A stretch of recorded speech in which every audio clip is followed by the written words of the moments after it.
Hi guys, welcome to our channel Mahir Shaikh. నేను మీ Sumayya. ముందుగా మన ఛానల్ని సబ్స్క్రైబ్ చేసుకోండి, పక్కనే బెల్ ఐకాన్ కూడా ఉంటుంది, యాక్టివేట్ చేసి పెట్టుకోండి. ఈరోజు ఒక మంచి డిష్ చూపించబోతున్నాను అనమాట. మంచి రెసిపీ, చాలా ఈజీ రెసిపీ, చాలా అంటే చాలా టేస్టీగా ఉండబోతుంది అనమాట. పాలకూర టమాటో కర్రీ మసాలా వేసి చేయబోతున్నాను. అసలు ఎంత ఎమ్మీగా ఉంటుందంటే దోశలోకి, ఈ చపాతీలోకి, రైస్లోకి నాకు ఎంతో ఇష్టమైన కర్రీ అనమాట ఇది, ఆకుకూరల్లో. సో ఇప్పుడు మన పాలకూర కట్టను అయితే తీసుకొచ్చుకున్నాను. ఫస్ట్ డే తెచ్చేసాను అనమాట, నైట్ ఫ్రిడ్జ్లో పెట్టేసి పొద్దున్నే వండుతున్నాను అనమాట. చాలా ఫ్రెష్గా ఉంది. ఇట్లా పాలకూర కట్టని పీసెస్ లాగా కట్ చేసుకొని వాష్ చేసుకొని పక్కన పెట్టుకోవాలి. ఇప్పుడు 4 నుంచి 5 వరకు టమాటాలు, రెడ్గా ఉన్న టమాటాలు అయితే తీసుకోండి. ఈ విధంగా వీటిని కూడా కట్ చేసి పెట్టుకోండి. ఇప్పుడు మనం ప్యాన్ అయితే పెట్టేసాము. ప్యాన్ పెట్టేసి పోపుకి సరిపడా ఆయిల్ అయితే పోసేస్తున్నాను. ఫస్ట్ టైం మన ఛానల్ చూస్తున్న వాళ్ళు సబ్స్క్రైబ్ చేసుకోండి, పక్కనే బెల్ ఐకాన్ కూడా ఉంటుంది, దాన్ని యాక్టివేట్ చేసి పెట్టుకోండి. సో మనం డైలీ పోపుకి ఎంతైతే ఆయిల్ పోస్తామో దానికన్నా కొంచెం తక్కువ ఆయిలే పడుతుందన్నమాట. అంత ఎక్కువ ఆయిల్ అయితే ఏం అవసరం లేదు, ఆకుకూరలు కదా. సో ఇట్లా ఆయిల్ పోసేసిన తర్వాత అది హీట్ ఎక్కిన తర్వాత పోపు దినుసులు అన్నీ అయితే వేసేసాను. లైట్గా ఫ్రై అయిపోయిన తర్వాత ఉల్లిపాయలను కూడా వేసుకుంటున్నాను అనమాట. పచ్చిమిరపకాయలు, ఉల్లిపాయ అయితే వేసుకోవాలి. ఉల్లిపాయ కారము, వెల్లుల్లి కారం కూడా యాడ్ చేసుకుంటారు, అది ఎవరి ఇష్టం అయితే అట్లా వేసుకోవచ్చు అనమాట. పాలకూర ఉల్లికారం ఇంకొక వీడియో అయితే పెడతాను నేను నెక్స్ట్ టైం ఎప్పుడన్నా కుదిరినప్పుడు.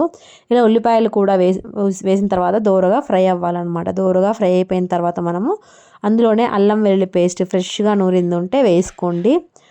ఈ విధంగా వేగాలన్నమాట. బాగా సిమ్ మీద పెట్టుకొని వేపుకోండి, అప్పుడు బాగా ఫ్రై అవుతాయి అన్నమాట. తర్వాత మనం ఒక 1/2 టేబుల్ స్పూన్ వరకు అల్లం వెల్లుల్లి పేస్ట్ని కూడా వేసుకొని యాడ్ చేసేసుకొని బాగా ఫ్రై చేసుకోవాలి. దోరగా ఫ్రై చేసుకోవాలన్నమాట.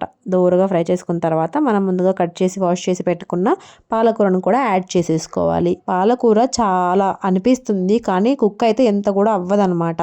చాలా అబ్బో ఇంత ఎక్కువ అవుతుందేమో అనిపిస్తుంది అనమాట, కానీ ఏం కాదు. మనం మొత్తం కలిపేసరికే కడాయిలో సగం అయిపోతుంది. ఈ విధంగా వీక్లీ వన్స్ అన్నా చేసుకొని తినండి, ఎందుకంటే ఆకుకూరలో చాలా ఇంపార్టెంట్ విటమిన్స్ అన్నీ ఉంటాయి అన్నమాట. ఈ విధంగా మొత్తం కలిపేసరికే సగం అయిపోయింది చూడండి. ఈ విధంగా కుక్ అయిన తర్వాత ఒక 10 నిమిషాలు కుక్ చేయండి. 10 నిమిషాలకి ఇట్లా వాటర్ వచ్చేసి పాలకూర బాగా కుక్ అయిపోతుంది. తర్వాత ఒక 4 నుంచి 5 వరకు, 4 నుంచి 5 వరకు టమాటాలను కూడా కట్ చేసుకొని వేసుకున్నాను. వీటిని కూడా బాగా కలిపేసి ఇప్పుడు మనము రుచికి సరిపడా ఉప్పు, కల్లుప్పునైతే అయితే వేస్తున్నాను నేను.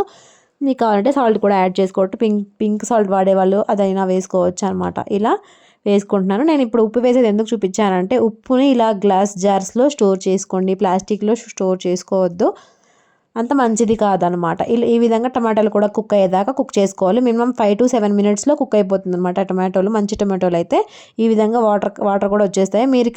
మీకు ఎంత గ్రేవీ కావాలో అంత అయితే ఉంచుకోండి. వద్దు అనుకుంటే కొంచెం దగ్గర పడేదాకా కుక్ చేసుకోండి. మీడియంలో ఉంటే బాగుంటుంది అనమాట.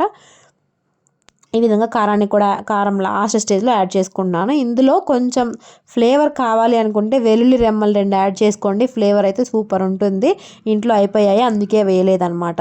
సో ఫైనల్గా టెక్స్చర్ అయితే ఇలా వచ్చింది రెసిపీకి. చాలా అంటే చాలా ఆసమ్గా ఉంది. నేను వచ్చేసరికి మా అబ్బాయికి రైస్లో పెట్టేసి నేను చపాతీలో అయితే తినేసాను అనమాట. లాస్ట్లో ఇట్లా కొంచెం ధనియా పౌడర్ వేసి కొంచెం కొత్తిమీర ఉంటే యాడ్ చేసుకోండి. కొత్తిమీర కూడా లేదబ్బా మా ఇంట్లో అయిపోయింది, అందుకే యాడ్ చేయలేదన్నమాట. సో ఫైనల్గా మన పాలకూర టమాటో కర్రీ అయితే రెడీ అయిపోయింది. వేడి అన్నంలో పాలకూర టమాటో కర్రీ వేసుకొని తింటా ఉంటే ఆహా. పొద్దున పూట నాకు అనిపిస్తూ ఉంటుంది, మా అబ్బాయికి లంచ్ బాక్స్లో ఫుడ్ పెట్టినప్పుడు, అబ్బా గిఫన్లు ఎందుకు ఎట్లనో అన్నాము, కర్రీ ఉడికింది కదా తినేద్దాం 2 ముద్దలు అని చెప్పేసి, కానీ తినలేము. తినాలి అనుకుంటాం కానీ తినలేము. కానీ అన్నం తిండేనే బెస్ట్ తెలుసా. పొద్దున పూట హెవీగా ఉంటుంది, తొందరగా ఆకలేదు. టిఫిన్ తిన్నాం, అంత కష్టపడి టిఫిన్ చేసుకొని తిన్నా కానీ సుఖమే ఉండదు. మళ్ళీ 11-12 ఆకలేసిద్ది. సో చూడండి ఎంత బాగుందో, కలర్ఫుల్గా ఉంది కదా. మీకు కనుక ఈ రెసిపీ నచ్చినట్టయితే లైక్ చేయండి, షేర్ చేయండి, సబ్స్క్రైబ్ చేయండి. Thank you so much for watching. Don't forget to subscribe.